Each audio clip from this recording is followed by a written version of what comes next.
Speaking of springs of water, guess what I just stumbled upon? An old Roman hot spring. Literally a kilometer away from... Oh, ladies in my pocket still talking to me. Literally a kilometer away from where I shot that last video. So, let's go take a look at a spring.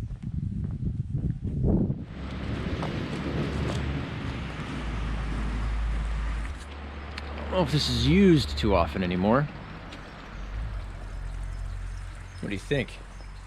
Let's swim? Oh wow, check it out. That is not hot. That is not warm. That is stinky. Quite stinky. It smells funky, but look at the cool stuff growing in the water. I love that stuff. Whatever that weirdness is. Oh, it's so weird. Oh, that reeks. Wow.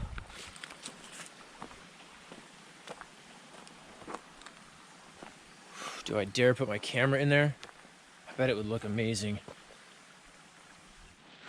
All right, I'm gonna put my camera down in this sulfur stink water. See what kind of colors we get.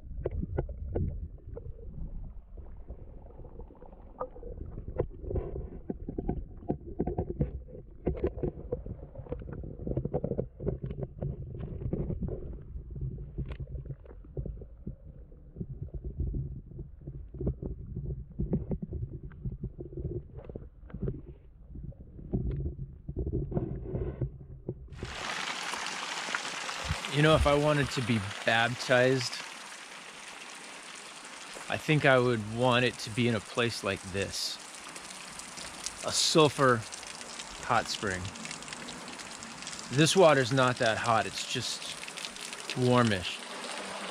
But it stinks. But it's full of nutrients. It's so rich. And it springs up from the earth. You don't have to pull it out. You don't have to draw it up. It's compelled to arrive. Because there is some natural pressure that takes place that brings it forth to the surface. And it is not domesticated. It does not smell like drinking water. This is not what you would naturally want to bathe in as a civilized person, but it has the building blocks of life in it, and it stinks, and I love that. I love that it offends my delicate sensibilities.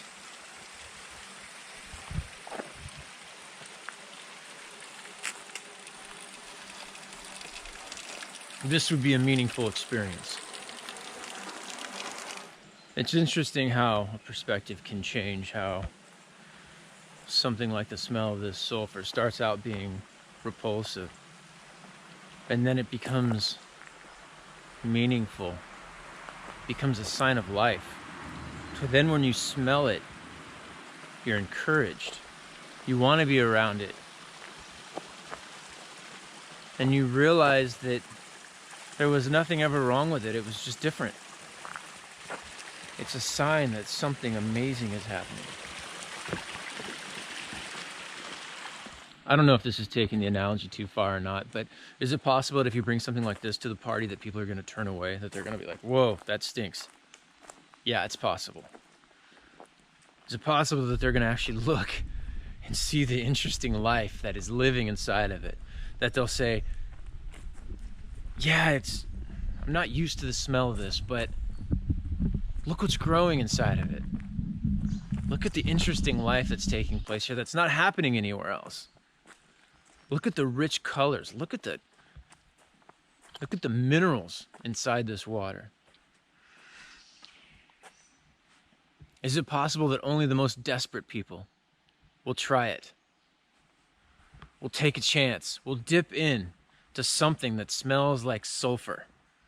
That it's the people with the least to lose that will actually participate, that will actually say yes, that will actually give it a chance? Yeah, it's possible. That it's the ones who are already casted out of society, who are already hopeless, who have no other options left? Is it possible that the people that come to bathe at a place like this aren't enlightened, developed people, but just people that don't have any more options? They've got nowhere left to go.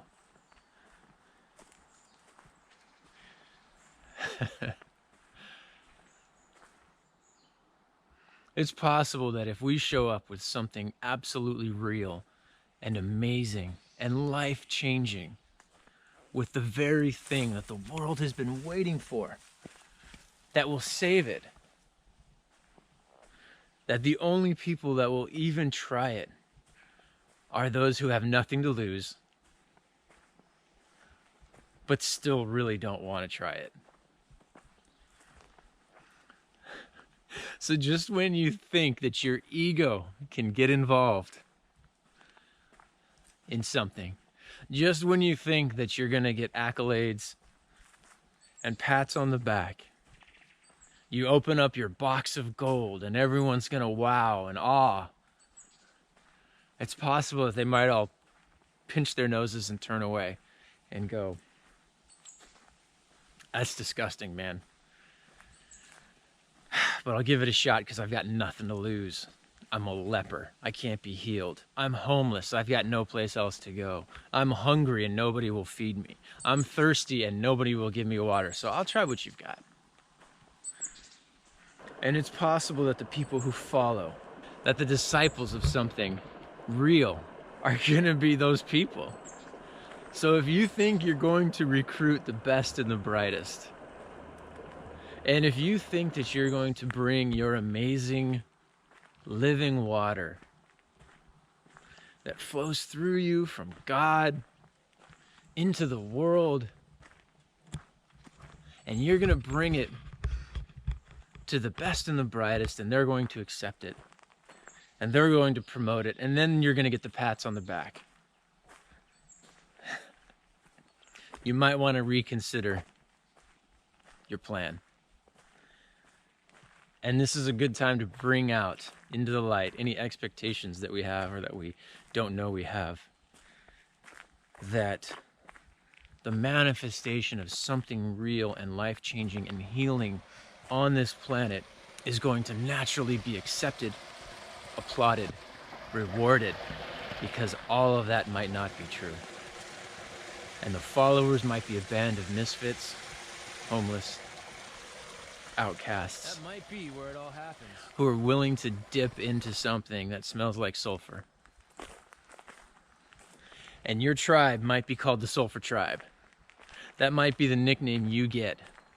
It might be some derogatory nickname about how you all stink like sulfur. But man, your skin looks good. You know, people are like, "These guys reek. They really stink." But look at their skin. Look at their life. Look at their eyes. Look at their teeth. Something real is happening here.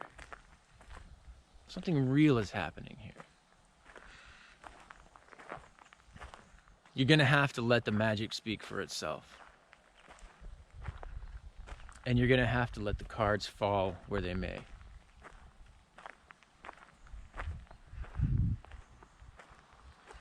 These sulfur springs, there's something special happening there. But you don't see anybody there, do you?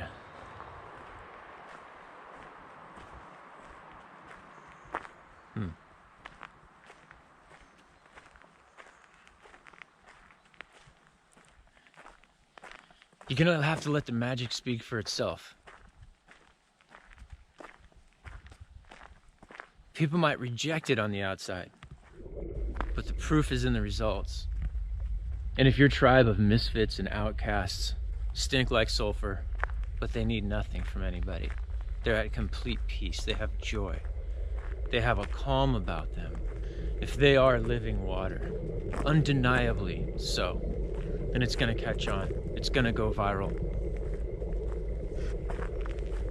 It'll take a while before it's cool to smell like sulfur.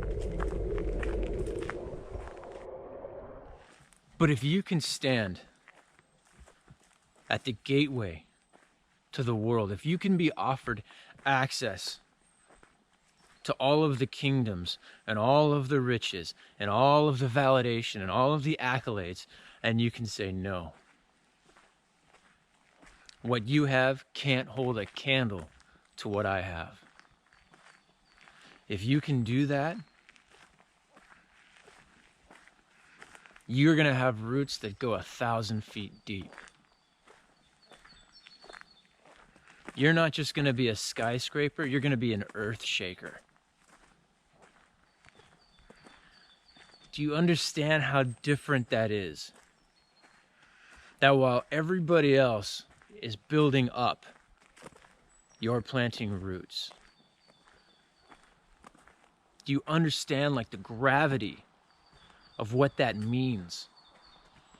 Of the effectiveness of that?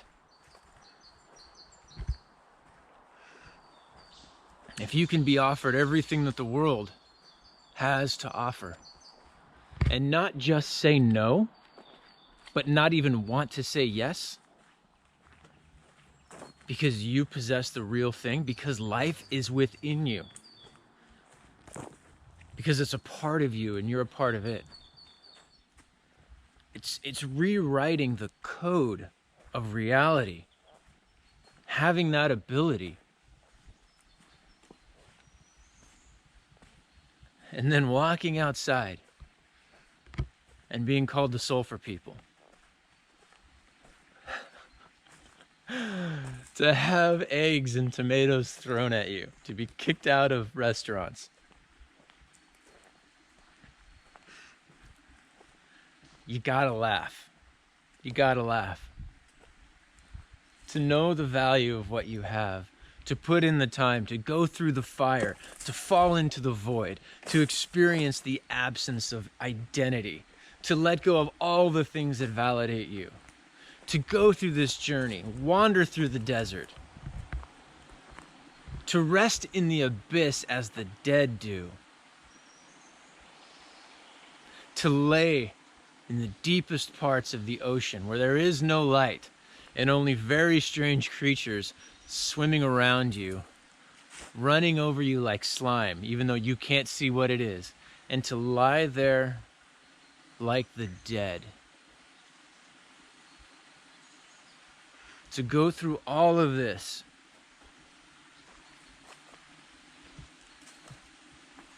to be the light of the world, and then be called the Sulfur people. You have to laugh. You have to laugh.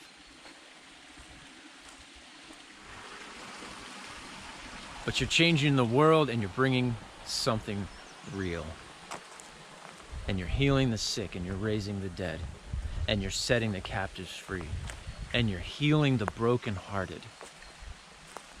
And you're restoring people to their original condition before they were ever wounded and ever lied to. And ever told what they can't be. Before they were ever beaten. You're restoring them. And you're setting them ablaze.